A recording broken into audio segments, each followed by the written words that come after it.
médico queria lembrar aqui, de uma palavra bem simples e não lembrava. Daí, aquele dia, eu acho que fiquei bobinha também. Estava bem disperso, bem... Estava falando que não tinha percebido que meu microfone estava desligado. Tudo bem, professora? Tudo bom, graças a Deus. Eu estava feliz, porque aqui está quente, a lua está linda, então está tudo ótimo. Quente para a senhora aí é quantos graus? Eu acho que hoje, deixa eu ver aqui, Tudo a bem. Cíntia está com o cabelo tão lindo, todo assim, para cima, lindo. Ai. Que lindo! Olá, Cíntia, Menino Antônio! Ai. Você quer estudar, Davi? Uhum. Você quer o quê? Estuda. Você estude mesmo, que é a melhor coisa na vida é estudar. É igual uma brincadeira que não tem fim. Sempre tem coisas novas para a gente ver nessa brincadeira. É muito bom. Sonha de estudar. Estuda mesmo. Estuda qualquer coisa, mas estuda. Deixa eu pôr aqui a gente para apresentação. Já estamos gravando e vamos lá. Deixa eu só começar a apresentação. Então, isso. Hoje nós vamos ver, né, a evolução do pensamento político, a evolução da história do Estado, da antiguidade ao Império Romano. Eu vou postar depois para vocês um texto que fala um pouco dessa história dos Estados, né? Eu parei no Império Romano porque já tem várias informações aí para que a gente possa pensar na questão do Estado. Eu pus essa charge pelo seguinte, ó. Nessa charge fala assim: a evolução não deve ser ensinada em nossas escolas. Por que não? Porque é apenas uma teoria. Mas não é que toda a ciência é apenas uma teoria? Bem, agora sobrará muito mais tempo para a educação física. Ou seja, vamos largar de mão todas as teorias, porque tudo é apenas uma teoria.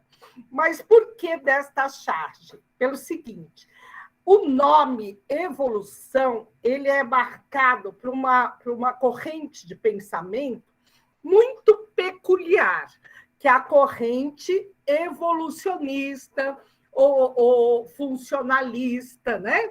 Que se imagina que surge lá com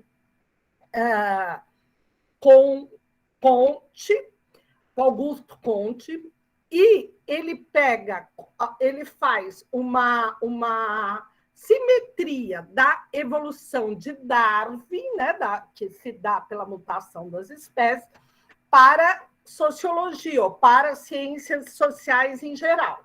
E Durkheim leva isso às últimas consequências, esse movimento positivista.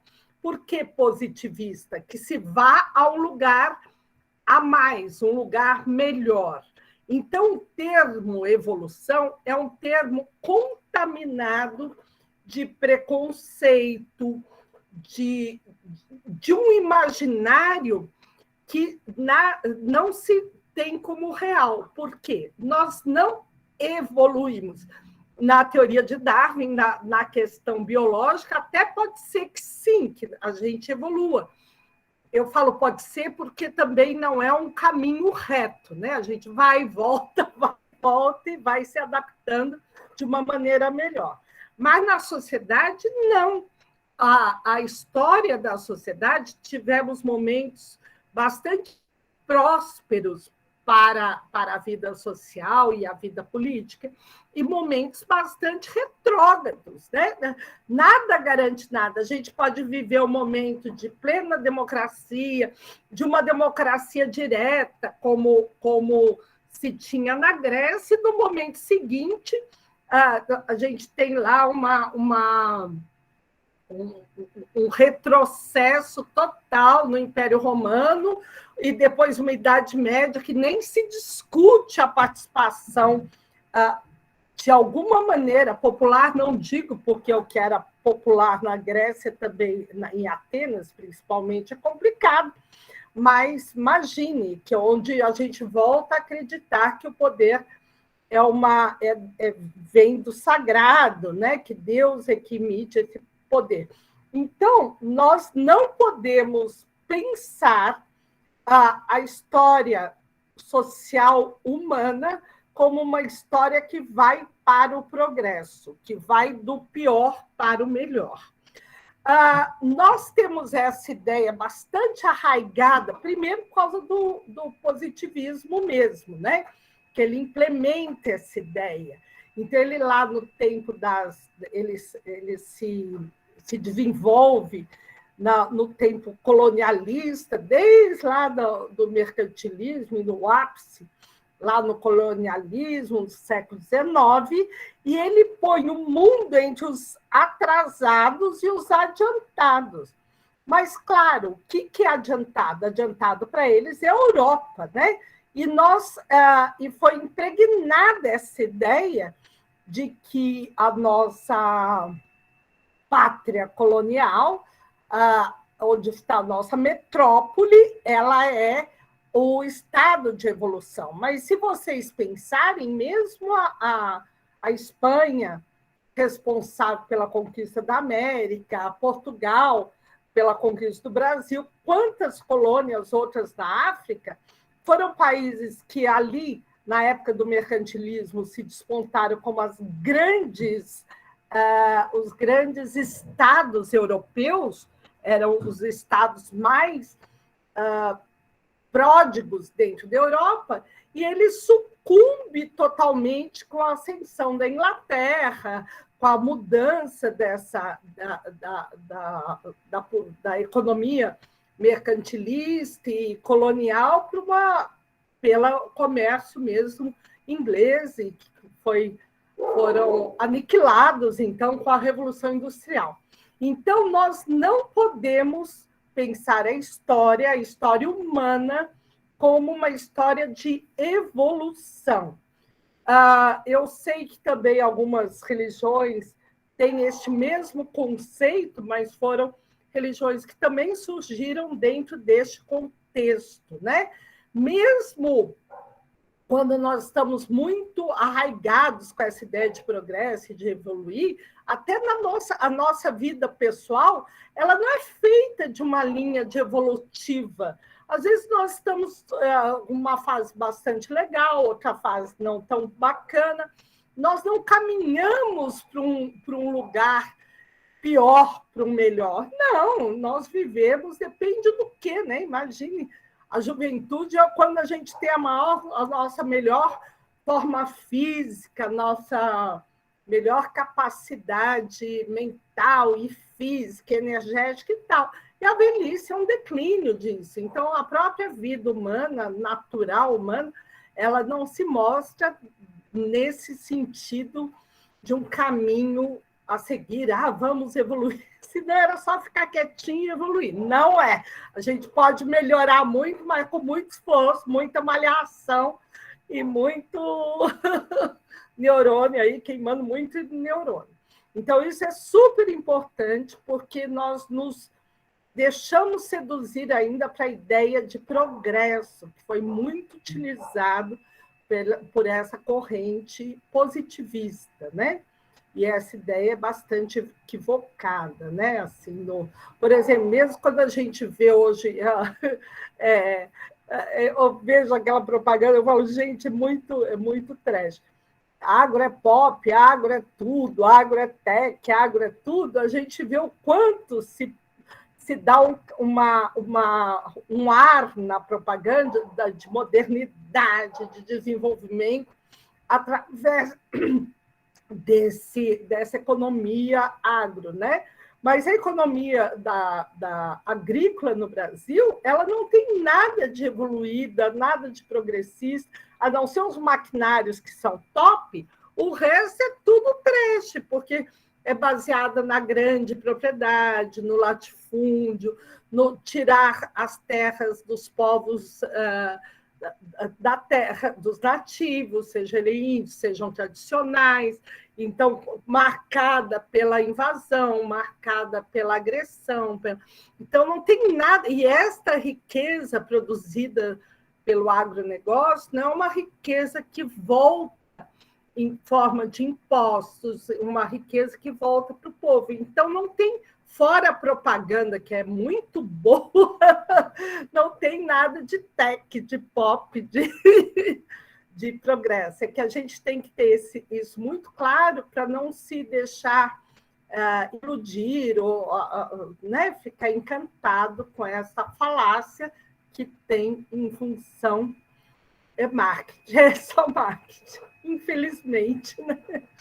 E a gente é tão dominado por essa linguagem, Cíntia, do marketing, que até o carro eles fazem propaganda, propaganda que aquele carro eles têm evoluções tecnológicas, ele é mais, sendo que nem o carro, qualquer carro que você compre, você não, assim, você quer outras coisas, você quer conforto, você quer uma série de coisas, mas sempre está arraigada essa ideia de que é um melhor modelo, melhor, e não é obrigatoriamente isso, né? Seria o melhor se mudasse uma tecnologia para por exemplo, um carro movido a energia, ou movido, sei lá, em outro combustível mais limpo. Daí, de fato, haveria um desenvolvimento, uma evolução, mas não nos nossos modelos. Imagine o que significou uma evolução ao combustível álcool, e hoje parece quase como que eu falo? Uma praga, porque o álcool se tornou tão caro quanto a gasolina, fez com que não houvesse... Nossa, virou um monopólio de tudo, como se não houvesse outra alternativa. Então, aquilo que parecia uma coisa melhor, quase se tornou uma cruz. Né? Então, quem faz esse conceito de desenvolvimento e evolução é a próprio homem, como ela usa a tecnologia, usa os avanços tecnológicos, mas não a coisa em si, né? Não há nenhuma evolução na coisa em si. É isso no decorrer da história. Professora, Fala, querido. Saindo um pouco do assunto do estudo, o que é que está tendo, eles estão marcando para o dia 7 de setembro? É um movimento, está bem interessante, porque os dois grupos, né, estão se alinhando para fazer um movimento de o grupo fora Bolsonaro e o grupo fica Bolsonaro. Mas hoje eu tive uma notícia que o grupo dos bolsonaristas estão pedindo para aqueles apoiadores que eles vão aos movimentos de rua armados, né? Ou pelo menos estão, não sei se nesse esquema fake news ou não, eles estão espalhando isso. Então vai ficar bem tenso o negócio, né? Porque para o dia 7, imagine um monte de gente doida armada, né? Além de louco, armado fica perigosíssimo, né? Mas vamos ver o que acontece. Mas, enfim, eu diria, não sei, que a gente deve se manifestar virtualmente, porque a rua vai ficar perigosa. Aqui é uma figura de Maquiavel, então o termo Estado, ele aparece a primeira vez como tal em Maquiavel, né? Maquiavel também trabalha outro termo muito importante para a ciência política, que nós vamos ver em outro momento, e vamos ver no nosso trabalho também de Maquiavel, que é o termo legitimidade. Ele não usa no livro Príncipe, vocês já comecem a ler, é muito legal, fala assim, eu vou ler 5 páginas por dia, que vocês terminam rapidinho. Mas o tempo todo ele está falando disso, que se tornou depois o conceito de legitimidade.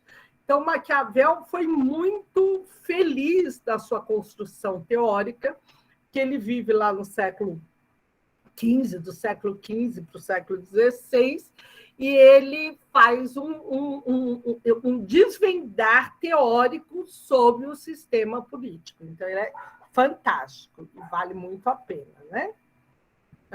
Aqui.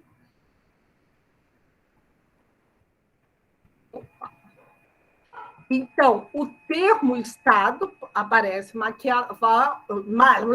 Maquiavel como unidade política global, ou seja, aquilo que um determinado território une o poder, está atrás, que ele chama lá dos principados, etc. Mas esse termo Estado aparece como unidade política global. Nos estados antigos, então, nós vamos passar um pouco por esses estados, né? Nos estados antigos, que é lá da Mesopotâmia, onde tem, depois logo aparece o Egito e tal, ele tem o estado como uma natureza unitária, que é isso, uma população, um território dado pelo poder divino, e esse poder divino, ou o rei é o próprio Deus, o poder central, o poder último, que é no caso do Egito, os faraós, ou uma classe de sacerdotes. De qualquer maneira, o poder é teocrático, é dado por Deus, né? Então, é assim lá. Cada estado tem a sua configuração, mas é bem interessante. Então, ali na Mesopotâmia, nós temos cada cidade-estado. Olha que interessante. Lá na Mesopotâmia estão falando das cidades-estados. Só um segundo que a cachorrinha está querendo entrar. Só um segundo.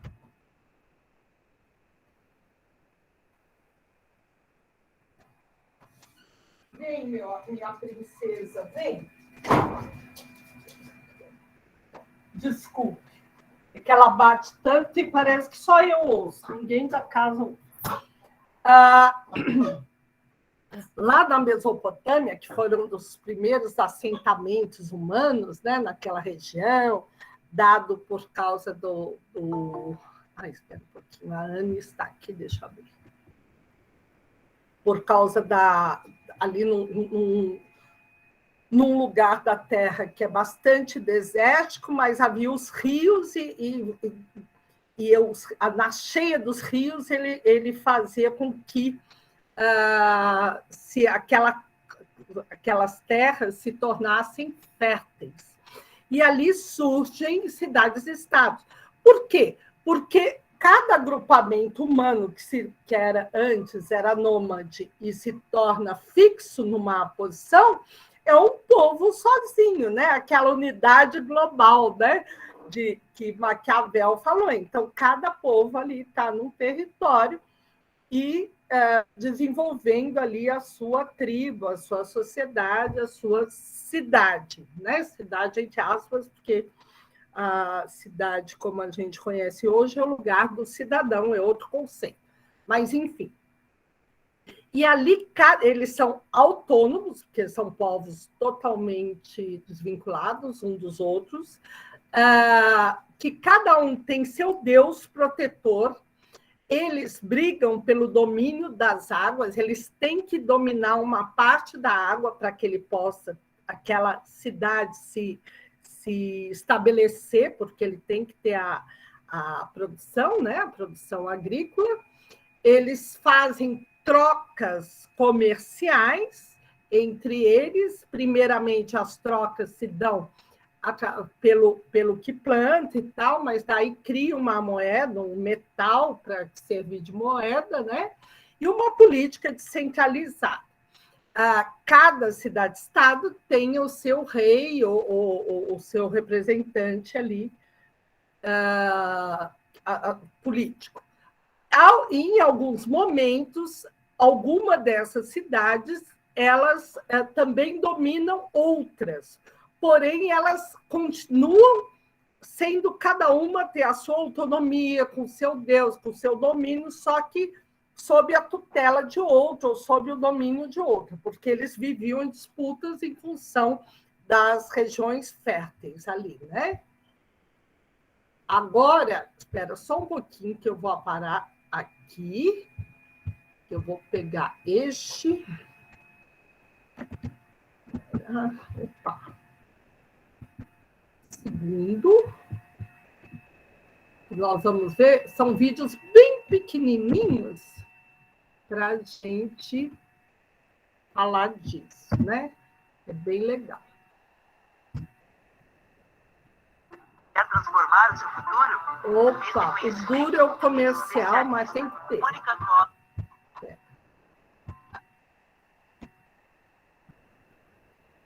Só parar aqui. Eu vou pôr uma guia.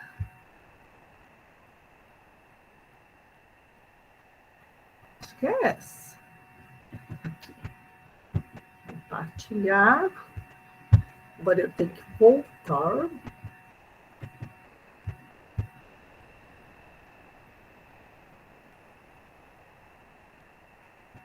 Aqui.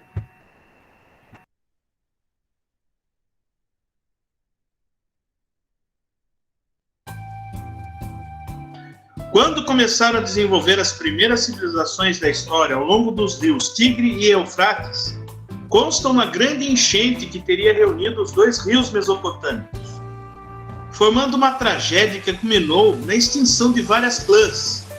A Bíblia conta a história de Noé, que teria construído uma arca reunindo os animais de cada espécie para que sobrevivessem ao dilúvio.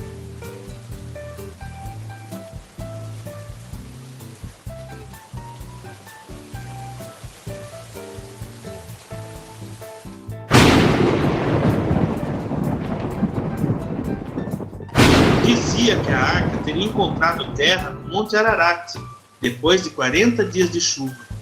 Consta que Noé se embriagou muito. Pai, bebeu vinho a tarde toda? Que cara é essa? Fiz uma aliança com Deus. Que história é essa agora? Olha para o céu. Segundo a tradição, o arco-íris marca a aliança de Deus com os homens. Após o dilúvio, Noé era um dos primeiros semitas, o povo do Oriente Médio que deu origens aos Sumérios, a primeira civilização da Mesopotâmia. Essa civilização nasceu entre o rio Tigre e Eufrates, a Mesopotâmia, pois em grego significa entre rios. A Mesopotâmia iniciou com os povos conhecidos como Sumérios.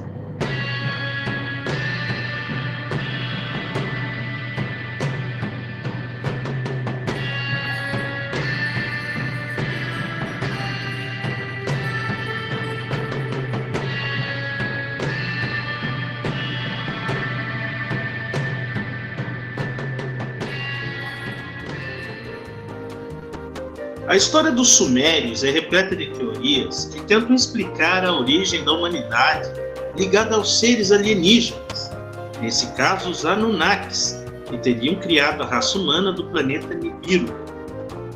Os Sumérios desenvolveram um importante sistema de canalização dos rios para melhorar armazenar a água para sua comunidade. Também criaram a escrita cuneiforme, registrando os detalhes de seu cotidiano através de placas de argila. Os zigurates eram construções piramidais que serviam de armazenamento de produtos agrícolas e de prática religiosa. A Torre de Babel era um zigurate. Segundo a Bíblia, logo no início das primeiras cidades, a torre teria sua construção interrompida após desentendimentos de línguas causadas pela interferência divina, pois a torre tinha pretensões de chegar ao céu. Assim, os construtores, de uma hora para outra, passaram a não se entender mais, pois cada um começou a falar uma língua diferente. As cidades-estado de Nippur, Lagash, Uruk e Ur datam da época dos Sumérios. Enfim, após os Sumérios, os Acádios formaram os primeiros impérios babilônicos. Os Acádios dominavam instrumentos bélicos sofisticados para a época, como arco e flecha, além de lanças, por isso derrotaram os Sumérios. Tendo a Mesopotâmia sob domínio, os Acádios formaram o primeiro império da região e reinaram até 2150 a.C. quando o povo de origem asiática, os Gut, os conquistaram. O domínio da Mesopotâmia foi retomado pelos sumérios posteriormente, mas disputas internas enfraqueceram o reino, que foi tomado pelos amonitas em 2000 a.C. Os amonitas se estabeleceram na região centro-sul da Mesopotâmia e, sob o comando de Hammurabi, fundaram o primeiro Império Babilônico. Hammurabi conseguiu conquistar toda a Baixa Mesopotâmia a partir de 1792 a.C. e somente no século XVIII a região foi unificada. Desta maneira, Hammurabi passa a estabelecer regras sociais e econômicas e elaboram leis que ficaram conhecidas como Código de Hammurabi, que era o olho por olho, dente por dente. Por exemplo, se alguém roubava, sua pena seria ter a mão cortada. Se ocorresse um assassinato, a pessoa culpada teria que sofrer pena de morte. Além do rígido código de conduta, o Império Babilônico foi marcado pelo apogeu da economia da região. Logo, os assírios dominaram o protagonismo da Mesopotâmia. Os assírios tinham uma ampla organização militar, eram ávidos pela guerra. Quando dominavam determinados territórios, impunham castigos cruéis aos inimigos, como forma de intimidá-los para demonstrarem sua hegemonia. Destacamos entre os assírios o rei Assurbanipal, que foi um importante rei dos assírios. Assurbanipal é considerado por muitos historiadores um dos mais violentos reis da antiguidade. Porém, durante seu reino, foi notório o desenvolvimento cultural. Criou a importante biblioteca de Nínive, que continha grandes quantidades de crônicas, cartas reais, decretos e outros textos importantes escritos em cuneiformes. O Império Assírio, durante seu reinado, incluía a Pérsia, a Babilônia, a Síria e até o Egito por algum tempo. Os caldeus derrotaram os assírios. Os caldeus são um dos povos da antiguidade que conquistaram e habitaram a região sul da Mesopotâmia, conhecida como Caldeia, que é o atual Iraque, a Síria e até a Turquia. Nessa época, destacamos o rei Nabucodonosor, que formava o segundo Império Babilônico. Ordenou que fossem construídos 2 templos que serviriam de grande referência arquitetônica, os Jardins Suspensos e a reconstrução simbólica da lendária Torre de Babel. Nabucodonosor destruiu o reino de Judá, em Israel, e manteve os hebreus escravizados nos cativeiros da Babilônia. Mas os persas, quando dominaram a Mesopotâmia, libertaram os hebreus do cativeiro.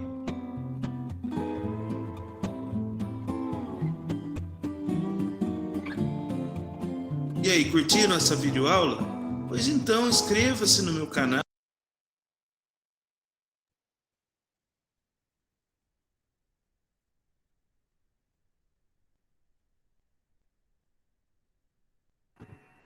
Muito legal, né? Mas aí o que nos interessa? Porque eu passei esse videozinho. Primeiro, para que a gente entenda que os primeiros povos que se deixaram de ser nômades, deixaram de andar pela terra, se assentaram ali, né, perto desses rios que houve nesse mito de origem, né? Uma grande enchente, daí temos o mito de Noé, depois a Torre de Babel. Então, a nossa história, entre aspas, civilizatória, se confunde com a história desses povos, porque é a primeira referência que nós temos. E vejam, antes disso era pré-história, então vejam o tamanho da... Nossa, foram povos bastante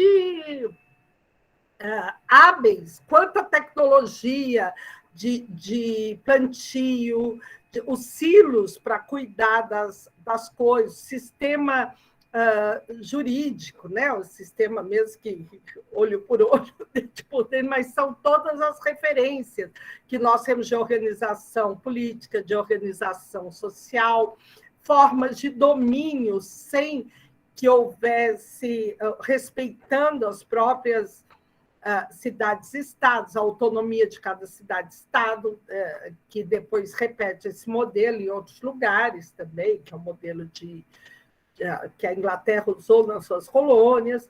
Então, nós temos ali todos os links que vão ser depois o nosso processo civilizatório, né? Já está tudo ali. Quando a gente achar que o povo desenvolveu muito, não desenvolveu nada, porque a gente começou assim, continua assim. O que mudou foi a bateria, né?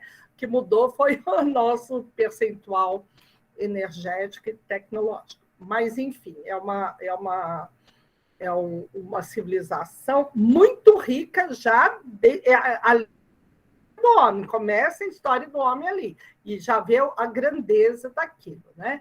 Então, não precisa saber o nome desses povos, mas entender que é uma série de povos que se assentaram ali, disputavam muito a terra, porque ali era a terra que tinha riqueza, né? A terra que era produtiva, em função desse movimento de encher e formar humus. Lembra daquela historinha que a gente aprende no ginásio, né? Que o rio enche, daí quando desce fica todos os nutrientes, então tem a época de plantar, tudo isso, né? Mas é muito interessante ver o quanto nós temos um povo sabido. O jardim, imagine o que era, que deveria ser esse jardim da Babilônia, né? Para ter referência aí até hoje como uma grande construção humana. E nós temos, logo em seguida, nesse Estado antigo, o desenvolvimento do Egito, né? Deixa eu colocar aqui.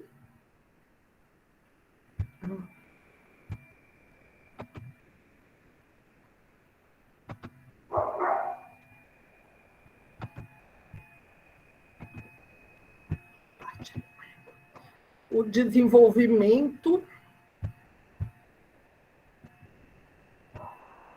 do Egito. E como que era o Estado egípcio?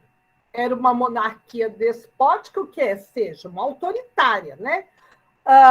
Que era o próprio Deus da terra, todas as terras eram do faraó, os impostos eram pagos de maneira coletiva, todos serviam ao faraó. Se faraó é Deus, imagine, tudo era voltado para benefício do Deus, né? A servidão também era coletiva. O Estado já tinha o governo já se organizava de forma burocrática, que tinha os sacerdotes, os nobres, os escribas.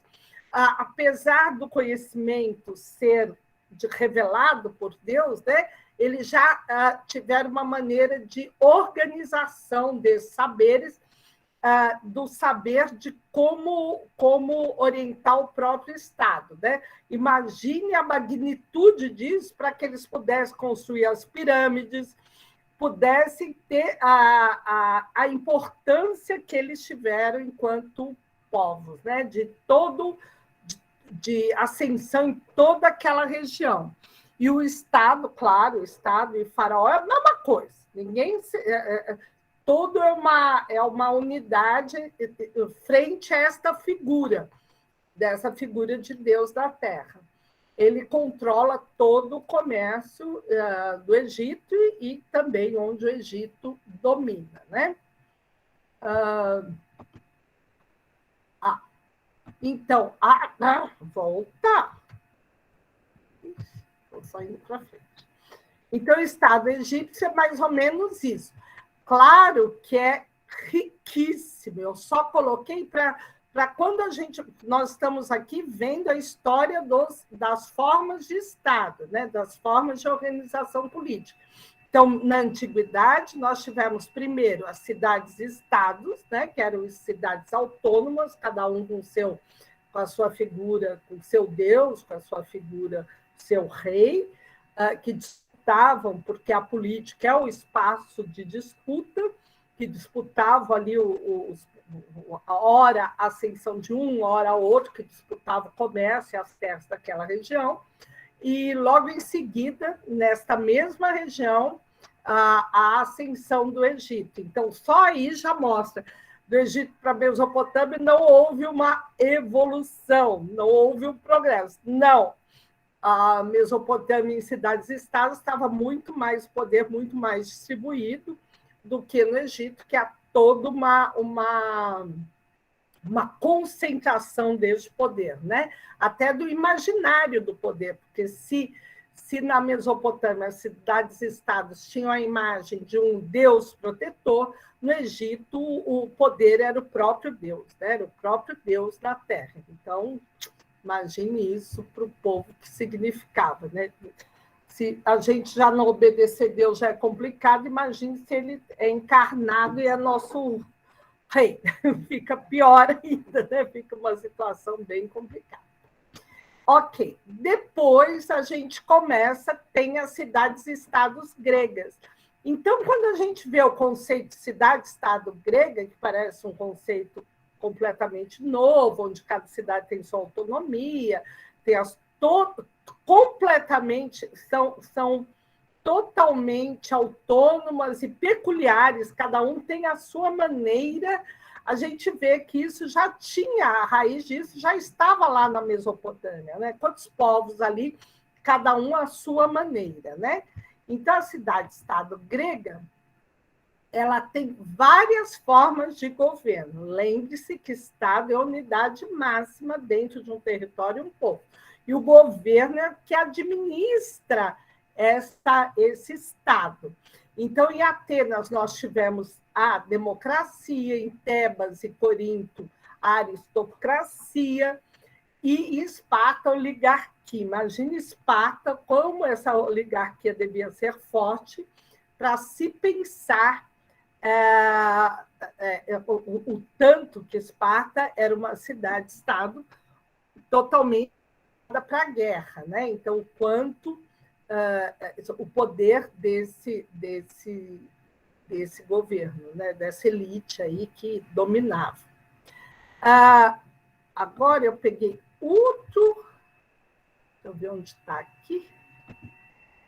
Deixar esta. Não, esta. Aqui.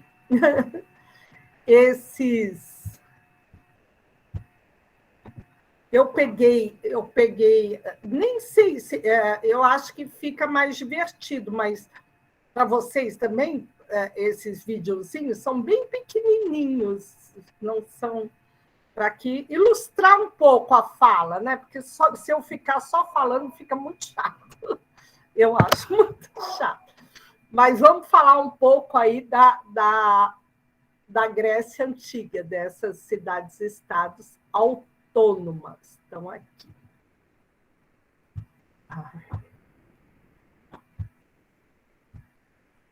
Opa!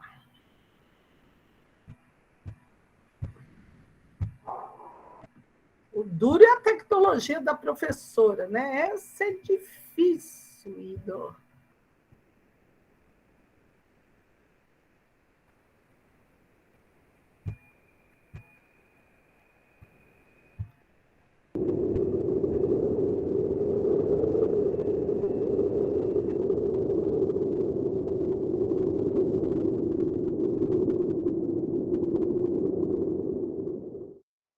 Olá, amigos mamíferos, aqui quem fala é o Dom Foca e hoje vamos dar continuidade à nossa série sobre história antiga. O assunto de hoje são as cidades-estado gregas. Então, se preparem e vamos nela! A antiguidade está repleta de histórias de grandes impérios e reinos, como os egípcios, os babilônicos, os persas e hititas. Mas a história da Grécia Antiga percorreu por um caminho diferente. Quando falamos em Grécia na Antiguidade, não estamos falando de um reino, império ou até mesmo país, pois não era assim que eles se organizavam. A Grécia era formada por uma grande quantidade de cidades-estado. Cada cidade-estado era como um pequeno país. As cidades gregas tinham soberania total sobre seu território, por isso seus governos possuíam autonomia e independência. Sendo assim, não existia um Estado grego como existe hoje em dia. Como cada cidade-estado grega era autônoma e independente, seus costumes e formas de governo podiam ser bem diferentes.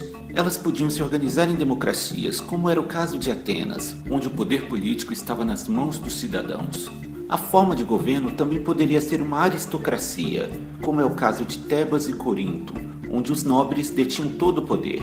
Ou poderiam ser oligarquias, onde um pequeno grupo de cidadãos dominavam todos os demais, que era o caso de Esparta. Os gregos desse período não se autoproclamavam como gregos, e sim como helenos. De acordo com a mitologia grega, Heleno foi filho de Deucalião e Pirra, os sobreviventes do dilúvio realizado por Zeus e Poseidon. Assim sendo, a religião teve um papel fundamental para a formação de uma identidade comum entre as cidades-estado gregas, assim como o idioma grego, que apesar de suas variações era compartilhado por todos os helenos. Entre as diversas cidades-estado gregas, algumas se destacam sobre as demais. Entre elas estão Atenas, o berço da democracia e da cultura ocidental. Seu nome remete à divindade protetora da cidade e deusa da sabedoria.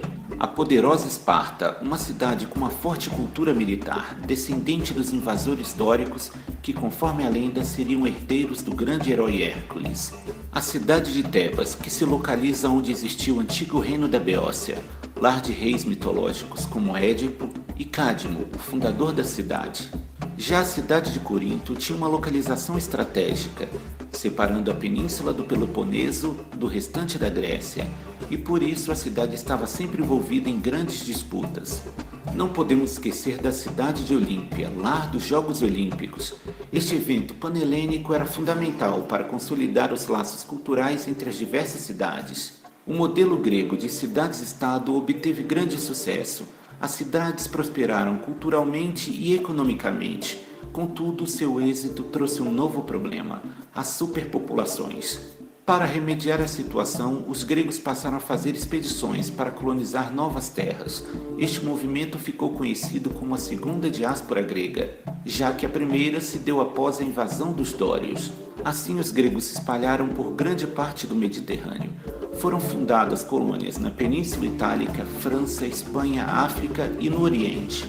As cidades-estado gregas fundadas onde hoje se localiza a costa da Turquia, como por exemplo Samos e Mileto, se desenvolveram rapidamente, se aproveitando de novos conhecimentos trazidos devido ao contato com novas culturas, fruto das atividades comerciais.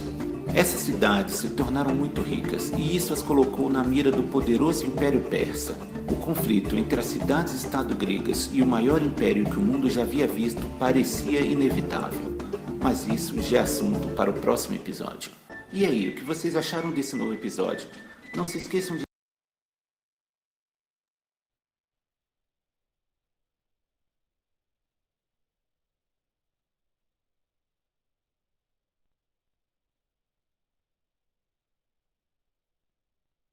Professor, o fone.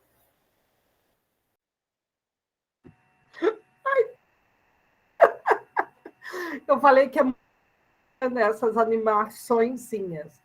Claro que são, entre aspas, superficiais, porque o que nós estamos focando é na forma de organização política, não é a história desses locais, não estamos focando na história profunda, a gente só está passando para que a gente entenda como o homem se organizou politicamente em cada fase da sua história e na história do Ocidente, né? Que a gente começa lá no Oriente, mas a Grécia já é a nossa história, né? Nossa história civilizatória. E é muito bacana que a gente veja, primeiro, essa diversidade de organizações. Como num território tão pequenininho, né? Porque as ilhas gregas são pequenas, são espaços bem pequenos, bem próximos, e mesmo para aquela época que eles tinham amplo contato, eles comercializavam não só ali entre eles, mas até o Oriente. Você vê que depois se espalharam até a Europa, a Espanha, a França, toda essa região. Então, quanto eles navegavam por aquela região, né? E mesmo assim, tamanha diversidade de organização e de estabelecer o poder.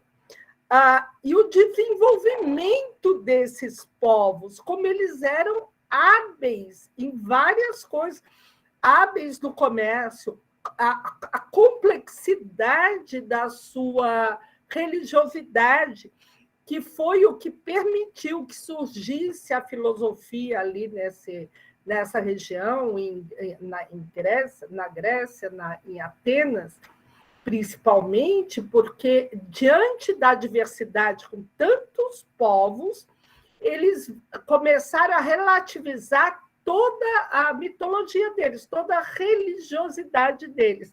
E como eles tinham um panteão de Deus muito grande e muito próximos a eles podiam romper com estes deuses, né? E começar a tomar conta da sua própria vida. Então, eles têm muitas coisas a nos ensinar. E hoje que a gente vive num mundo de domínio de um só sistema econômico, de aparentemente, porque a gente só olha para o Ocidente ou para o Oriente ocidentalizado, né? China, Japão, vamos pensar em a própria Índia, parece que a maneira de organizarmos sempre está sobre essa égide daquilo que nós chamamos hoje de democracia, toda a sua complexidade, num sistema econômico que é o capitalismo. Parece que o homem só pode ser isso. E se a gente olhar um pouco para trás, a gente vai ver que não, que há tantas possibilidades de organização. Eu, quando era menina, nossa, eu era encantada por Esparta, eu queria ser espartana, eu queria já nascer na luta. E eu achava que maravilhoso, as mulheres tão poderosas, tão guerreiras.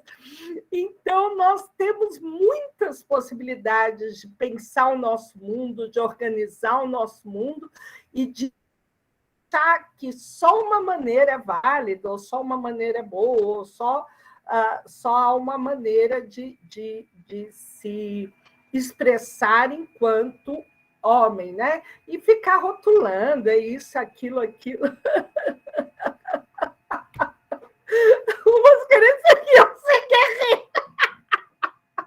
Tem outra história boa também, lá das Amazonas, que é bem legal, é bem bacana, uma cidade só de mulheres. Mas, enfim, então, eu acho que quando nós vemos ciência política, é para a gente abrir um pouco o nosso repertório nas maneiras de organização e relativizarmos a nossa organização política. Sabe, imagine falar para um grego que tinha democracia direta ali na Ágora, né, na sua praça, que a gente que chama hoje a democracia, e estamos discutindo se o voto é manual, podia levantar a mão, se é digital, se é escrito. Gente, é muito absurdo, né? A gente, por isso, de novo, vamos pensar que nós não evoluímos, nós passamos por soluços, né? Tem hora que está melhor, tem hora que está pior, e vamos rolando pela vida, mas é bem legal. Agora, vamos lá. Depois a gente chega... Uma das partes... Lembra que a Grécia ela vai se perdendo a força, porque ela fica muito rica, porque ela comercializa demais, a Esparta luta demais, tem um domínio muito grande, cresce muito a população e ela se espalha. E ao se espalhar, uma das regiões que se tornam mais próximas é ali de Roma, onde muitos gregos vão para Roma. E em Roma nós temos, imagine, Roma, o que é Roma, né? O que é hoje o Império Americano frente ao Império Romano, né? Um nada, porque eu acho que foi a forma de dominação direta maior que nós temos na nossa história ocidental, né? Sem dúvida, um poder de não só de conquistar, como dominar esses povos todos, né? Não, esse Império Romano ele tem uma força absurda, né? Olha, ele dura, sei lá, mais de 1000 anos, né? Daí falar, professor, mas a Idade Média durou, mas a Idade Média não era um todo, não era um Estado. O Império Romano era um Estado, né? A Idade Média ela está lá organizada nos seus feudos. O que une a Idade Média é a igreja, mas ela mesma a igreja tem o poder religioso, mas ela não tem, ela distribui poder político, mas há disputa entre os vários feudos, isso nós vamos ver depois. Mas vamos lá, o nosso videozinho do Império Romano, que vale a pena. Eu não compartilhei esse... Vocês não estão vendo o slide? No momento, não. Não. Tá, nós. Então eu vou... Peguem essa fala e vejam do que eu estava falando. Espera um pouquinho. Só um minuto.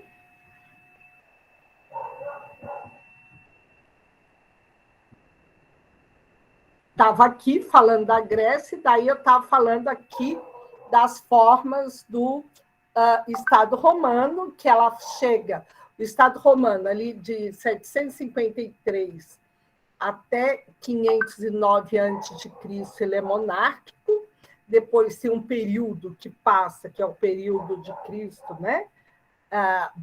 Que antecede bem o nascimento de Cristo, é o republicano, e daí vem o período imperial, que é esse domínio todo do Império Romano, né? Deixa eu parar aqui. E agora... Professora, o monarca é que o César que governa, é? O monárquico é o que César governa. Sim. É assim, porque houveram mais ou menos César, Nero, né? Todo esse período, né? Porque foram aí 250 anos, né? De vários doidões. Alexandre também é... Não, Alexandre já mas ele já é do Império, né? Porque ele é o grande dominador, conquistador do Império. Mas nós vamos dar uma passadinha aí rapidinho, que vocês vão ver que bacana que é. Só um segundo. Eu estava vendo um vídeo no YouTube falando sobre Dionísio, né? Que Alexandre chega perto de Dionísio e Dionísio está lá tendo banho de sol dele lá. E Alexandre pergunta para ele, o que quer que eu faça? Ele quer que você saia da frente do meu sol. O que você quer que eu te dê? Eu sou Alexandre, o que mais conquistou em Roma. O que você quer? Dá para sair? É mais ou menos isso a vida, né? Só não tampe o meu sol, não quero nada mais. Agora, esse é curtinho também. Vamos lá. Smile and Learn. 5 coisas que você deveria saber sobre o Império Romano.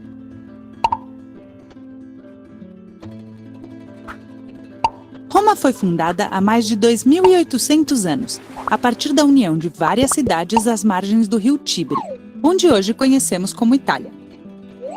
Diz a lenda que a origem de Roma ocorreu com 2 irmãos criados por uma loba, Rômulo e Remo. A princípio, Roma era uma monarquia governada por reis. Mais tarde, os romanos estabeleceram uma forma de governo chamada república, na qual não havia reis. Eram os políticos que chegavam a acordos e tomavam as decisões. Nessa época, Roma foi crescendo e conquistando grande parte da Itália e do Mar Mediterrâneo. Séculos depois, o governo da República entrou em crise e começou uma etapa conhecida como Império Romano. Nele, o imperador tinha todo o poder e era assessorado pelo Senado.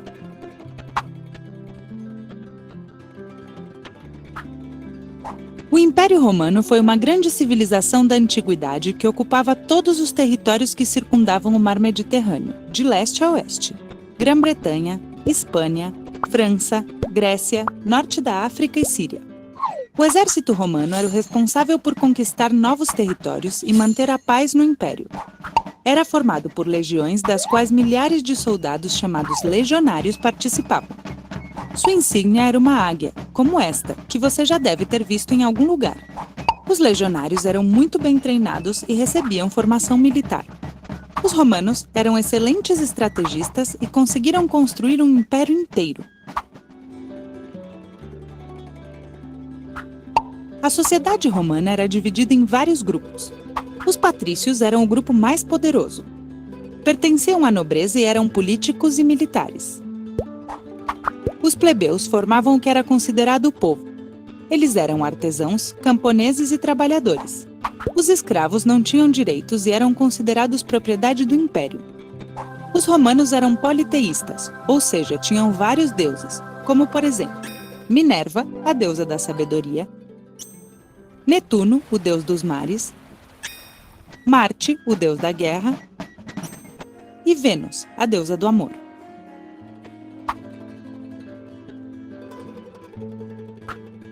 As cidades tinham muralhas e tinham ruas feitas de paralelepípedos. Os romanos estavam muito preocupados em melhorar a sua organização e a sua arquitetura. Assim, eles construíram pontes para atravessar rios, estradas para conectar cidades e os famosos aquedutos para transportar água. Além disso, eles criaram edifícios destinados ao lazer, como circos e anfiteatros onde eram realizadas corridas de carruagens ou lutas de gladiadores. Mas nem tudo era violento. Eles também construíram teatros onde representavam peças gregas e escolas para educar as crianças. No final do século IV, seus vizinhos, os povos germânicos, começaram a invadir os territórios romanos. Essa situação causou uma grande crise e fez com que o império se dividisse em dois: o Império Romano do Ocidente, cuja capital era Roma, e o Império Romano do Oriente, cuja capital era Bizâncio. Dessa maneira, seria mais fácil gerenciar um território tão grande. O Império Romano do Oriente pôde ser mantido até 1453, enquanto o Império Romano do Ocidente dissolveu-se gradualmente até desaparecer em 476. Com a queda do Império Romano, começou a Idade Média. Depois de milhares de anos, a história de Roma ainda está presente na organização das nossas cidades, na política, na cultura e na arte. Outra contribuição muito importante foi o direito romano. Muitas leis e formas de entender a sociedade perduram até hoje. Estas são as 5 coisas que você deveria saber sobre o Império Romano. Você gostou?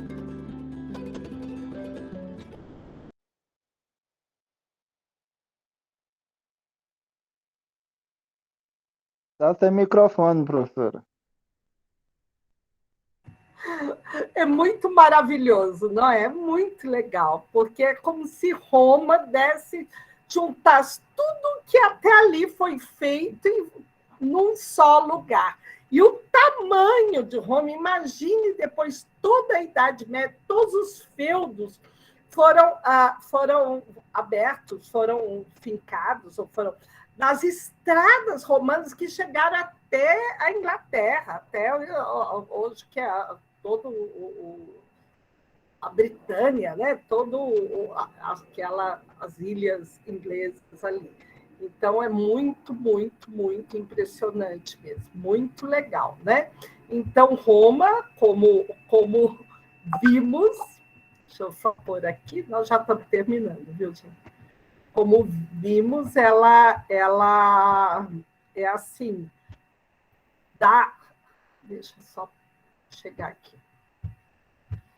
Ela cata tudo aquilo que já foi tido antes, né? Na Mesopotâmia, no Egito, mais ou menos, né? Mas na Grécia, ela condensa numa estrutura de Estado, uma estrutura política impressionante. E ela conseguiu tanta expansão porque cada lugar que ela ia e conquistava, ela mantinha a própria organização daquele povo conquistado e só mandava os seus representantes. Primeiro, quem conquistava, que era um general romano, ali ele ficava, ali ele ganhava parte da terra, parte quando ganha a guerra, da riqueza que era roubada, né? Quando você ganha a guerra, parte dos escravos, porque ali a escravidão se dava pela guerra, né? Não, os espólios. Isso mesmo, Antônio, os espólios. E é uma escravidão diferenciada do que depois se deu com a escravidão na África, né? Porque os povos conquistados eram escravizados. E muitos escravos tinham terras e não eram desprovidos. Em algum outro momento, eles podiam conquistar ou comprar a sua liberdade e voltavam. Eram iguais, né? Você, quando perdia a guerra, você podia ser escravizado, mas se em outro momento você vencesse, você tinha a tua liberdade e também as suas conquistas. É bem diferente a concepção de um povo que ele é subjugado para ser escravo, né?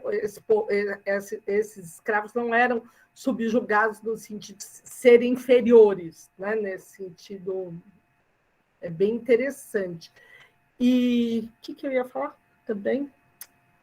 Esta forma de dominação é o que a Inglaterra faz com as colônias lá no século XIX. Ela vai colonizar a África e também ali o que é hoje a Austrália, ali a Nova Zelândia, esse lado todo, que foram os últimos lugares colonizados, né? Dessa mesma maneira que se fazia no Império Romano. Elas não interferem na política local, mesmo a Índia, tanto que pague impostos, né? Tanto que se submeta economicamente à Inglaterra, né? Então, aqui, vamos lá, no período monárquico, mas é muito legal. Roma tem uma estrutura muito interessante, porque mesmo no período monárquico, você tinha um rei, mas você tinha a força religiosa, que se dava pelos sacerdotes, e a força do Senado. Esse Senado ele se forma pela própria extensão do território, né? Porque era um território bastante extenso. E este povo tinha que ter obediência ao rei e tinha uma série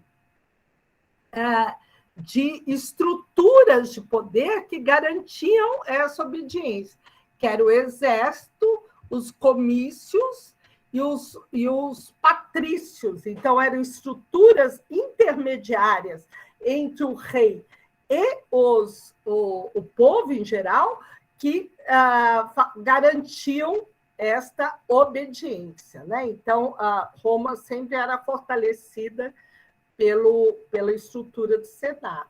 Na República se institui essa figura do rei, depois de tanto rei doido, né? Daí você tem o poder executivo composto por 2 cônsules, 2 representantes aí desse lado executivo. O Senado continua o Senado, eram 100 senadores, que são as famílias mais célebres, né? As famílias mais importantes de Roma. E a Assembleia dos Cidadãos, composta por patrícios, elaboravam leis que eram promulgadas pelo Senado. Roma tinha uma estrutura de poder tão preciosa que eles tinham, que lá no Império, o imperador ele passa a ter o imperador, enquanto o Senado defendia as elites, o imperador tinha que defender o povo. É bem interessante essa estrutura, né? Era uma ditadura convocada pelo Senado em períodos de crise social ou política. Então, eles recorriam. Quando estava tudo bem, os poderes dialogavam. Se não, um dos poderes tomava, ou o Senado mesmo tomava o poder para poder dar uma organizada, né? E os pretores, que era o poder judiciário, eles tinham uma lei civil bastante próspera, bastante. Por quê? Porque como haviam várias famílias ricas, é diferente de uma estrutura de poder, por exemplo, no Egito, que há só a corte, o faraó e os seus, né?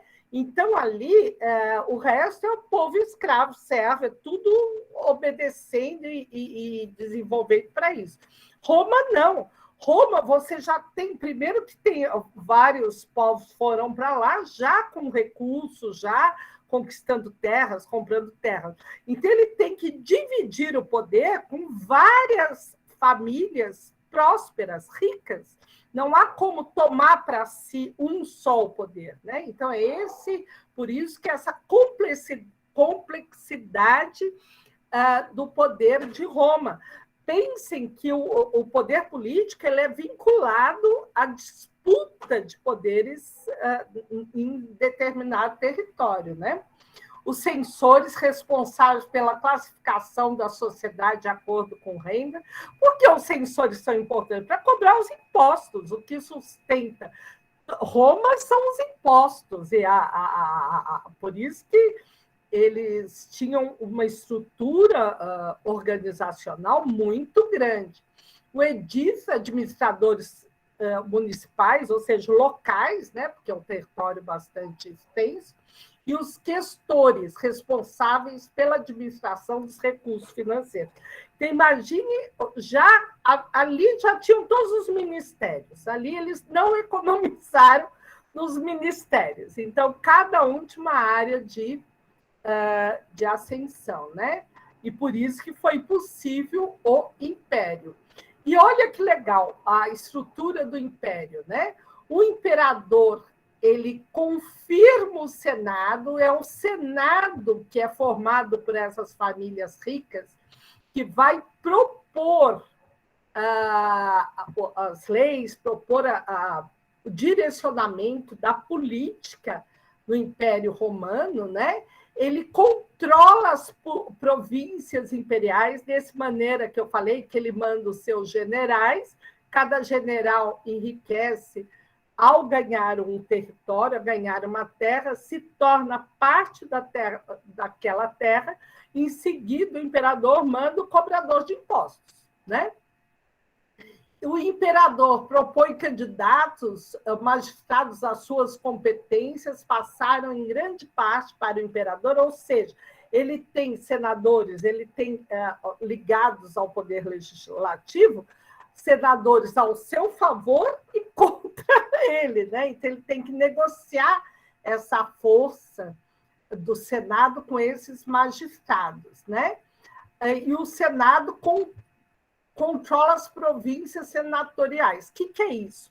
Essas províncias são das famílias ricas de Roma. E essas províncias imperiais são dos territórios conquistados, né?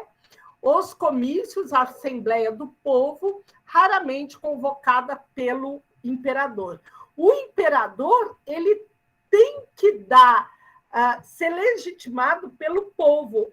Enquanto o Senado ele está preocupado com as famílias ricas, o imperador ele tem que dar condição de vida ao povo romano.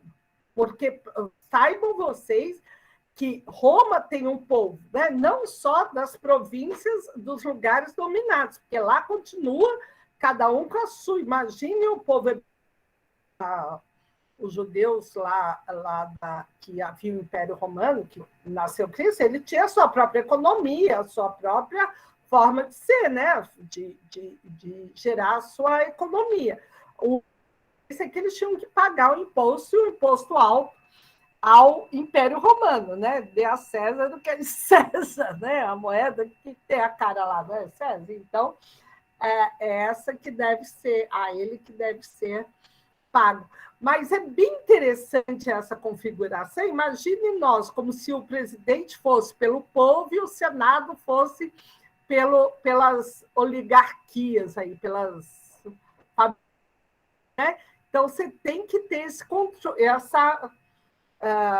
essa organização, balancear, né? Agora, hoje ninguém é pelo povo, é só por eles próprios. Mas em Roma havia essa distribuição. Por isso também que, às vezes, um governante popular é interessante, porque, de alguma maneira, ele está vinculado aos interesses do povo, né? E quando isso não existe, a gente fica à mercê, né? Foi privatizado agora o Correio, a gente nem fala sobre isso. Imagine a repercussão disso se isso se realiza, né? Vai ser um horror. Mas, enfim, é isto. Então, é isso. Difícil? Bacana? Eu achei bem bacaninha essa. Até então. Eu que fiz, mas eu achei legal. Eu achei que deu para ter uma visão. Daí nós vamos continuar a Idade Média, Idade Moderna, e daí que procoda a Idade Contemporânea, que daí tudo começa a ficar confuso, né? A ficar complicadinho. Mas é bem legal. Perguntas, muita informação, mas os vídeos é mais para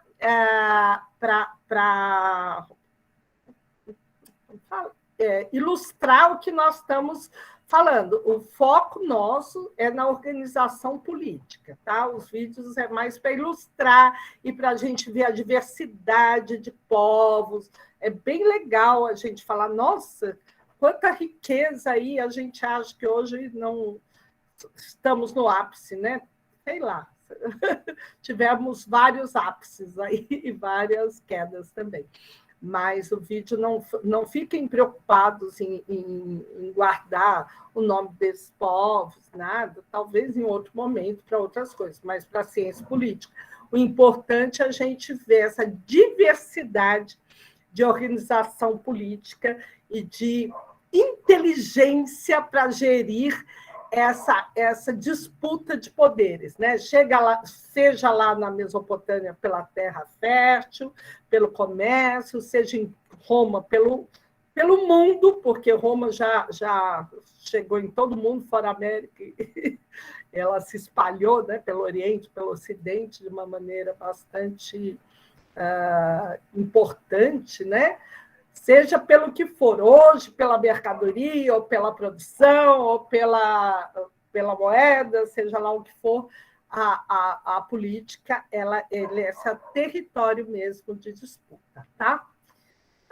Mais alguma pergunta que eu for fazer a chamadinha? Querem falar alguma coisa, comentar alguma coisa? Amanda, cutuca o povo aí, porque a hora que eu vou fazer chamada, eu termino a chamada e tem gente que não voltou para a aula, só está o nome. Tem que cutucar aí. Tá bom. Quando eu falo cutucar, vocês sempre têm um grupo no WhatsApp. Acorda, povo, está na hora da chamada. Deixa eu ver. Agora eu não estou vendo vocês. Vocês vão ter que me ajudar aí para quem responder no chat.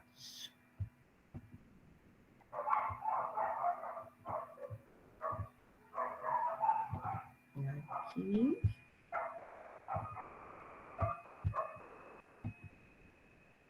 Pronto. Amanda, tá aí, né, Amanda? Sim, presente. Ana Tereza. Presente, professora. Obrigada. Anne Carolina. Presente, professora. Joia. Antônio. Presente. Desistiu da aula, Antônio? Foi dormir. Bonitinho demais. Arthur. Ele falou no chat. Joia. Cíntia. Presente, professora. Obrigada, Cíntia. Dierle. Presente. Legal. Flávia Fernandes. Não. Depois fala para a Flávia vir para a aula. Irisley. Agora vem as faltantes. Eita, Joyce.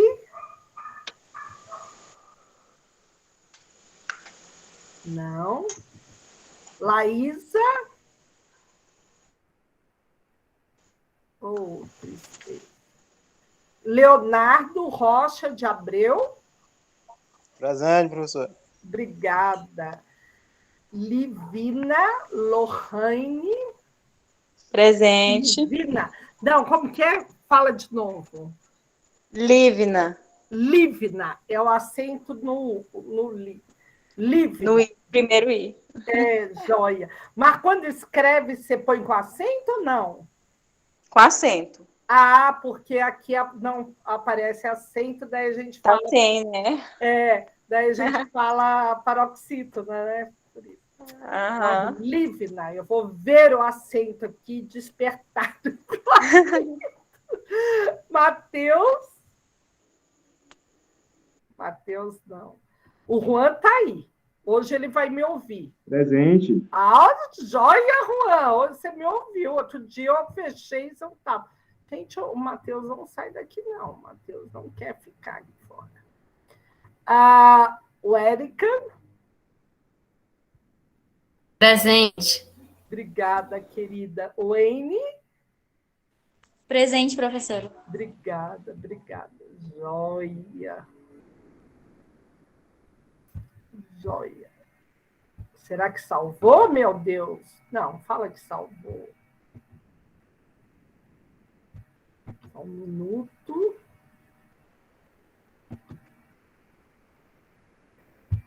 Fechou aqui de boa. Só um segundo para eu confirmar aqui.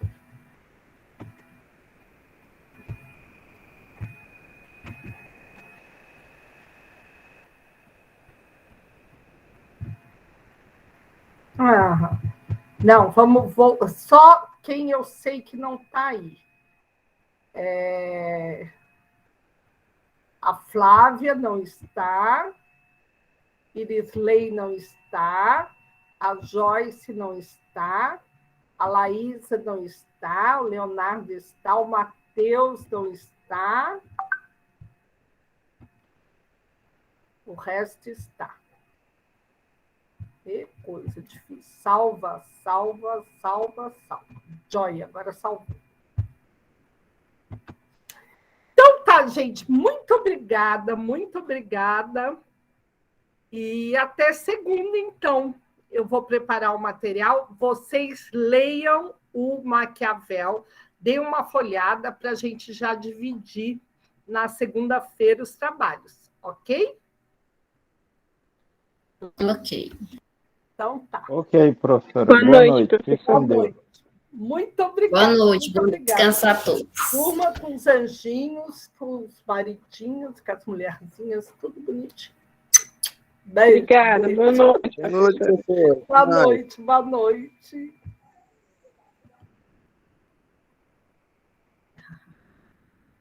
Encerrar.